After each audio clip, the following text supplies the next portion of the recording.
Hot dog! So guys, hati ko po yun. So like and subscribe and push that bell away. If you enjoyed the video, today we are watching Storybook. You need to subscribe to me and Storybook. You can, I don't know, but let's get into the video. Good day, my name is Jay. I am 18 years old and I just recently graduated from school. All the students in my class, including my teachers, love me because of my beauty and brilliance. Different guys in my class proposed to me, but I rejected all of them. One day during my class, my history teacher, Mason, told me to wait after school.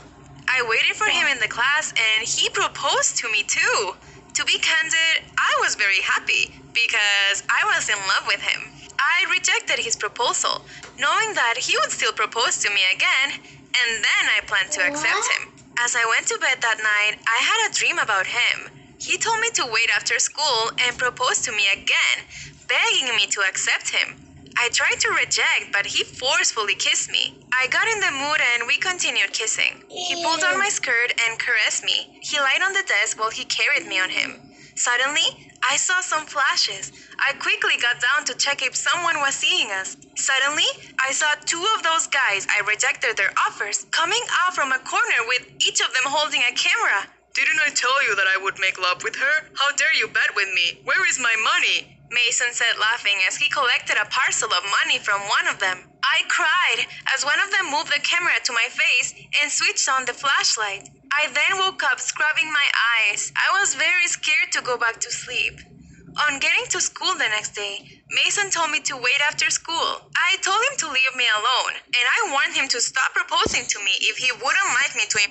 That was the first animation. Let's get to the other.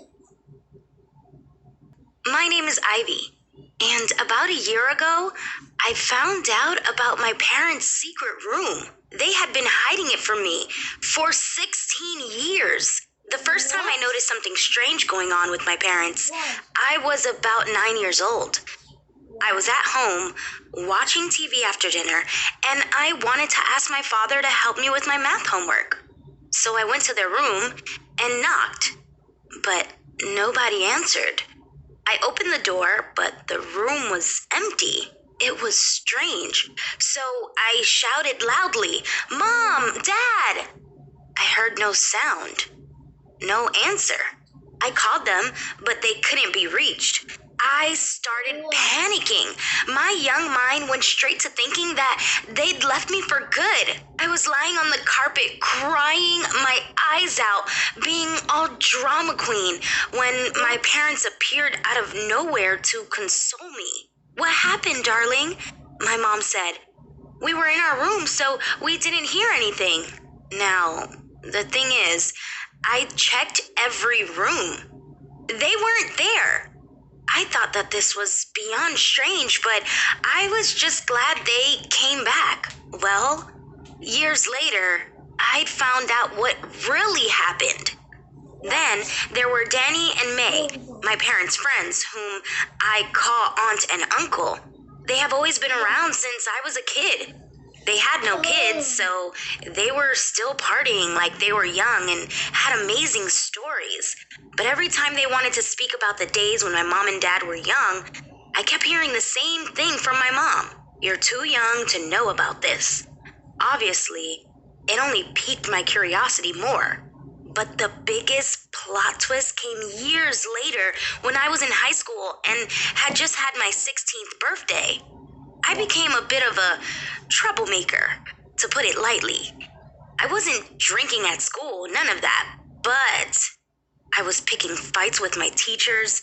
I felt like they didn't know enough about the subject that they were teaching, so I was constantly correcting them and challenging them. That made me a hero to my classmates' eyes, but I also visited the principal's office at least twice a day. You know, for some casual chit-chat and a nonsensical punishment. The school grew a bit tired of me, so they asked my mom to come. That day incited everything that came later. My mom and I were waiting near the principal's office when some guy walked by. They saw me and my mom and stopped to greet us. I couldn't understand why, but they kept giggling and watching her. Granted, I knew my mom was quite the looker for someone her age, but I didn't expect this kind of reaction. The next day, I kept hearing some of the guys talking about Ivy's wild mom. So I went up to them furious. "What the hell are you talking about?" I shouted at them, but they just giggled. One of them said, "Oh, nothing. We just really like seeing her in person this time." Then, day after day, my image got just a little bit more destroyed. Guys were sharing looks when I passed by, and I heard whispers. Then, this one day, I came back home, tired, furious, confused about everything that was happening. Nobody was at home. So I took a can of beer out of the fridge and I sat on the sofa, mumbling and imagining different scenarios how I was gonna tell all the guys off. That's when I heard voices coming out of my parents' bedroom. I tiptoed close to the door to listen, and to my surprise, it was my dad's and Aunt May's voice. I heard a loud screeching noise as if a latch was being closed and no noises anymore. I couldn't handle all of the secrets anymore, so I barked to confront them when I looked around and they were nowhere to be seen. Again? What the hell? I decided that I couldn't be a little respectful, humble daughter anymore. I was gonna get my monocle, my Sherlock cap, and investigate the hell out of this mystery. So I would...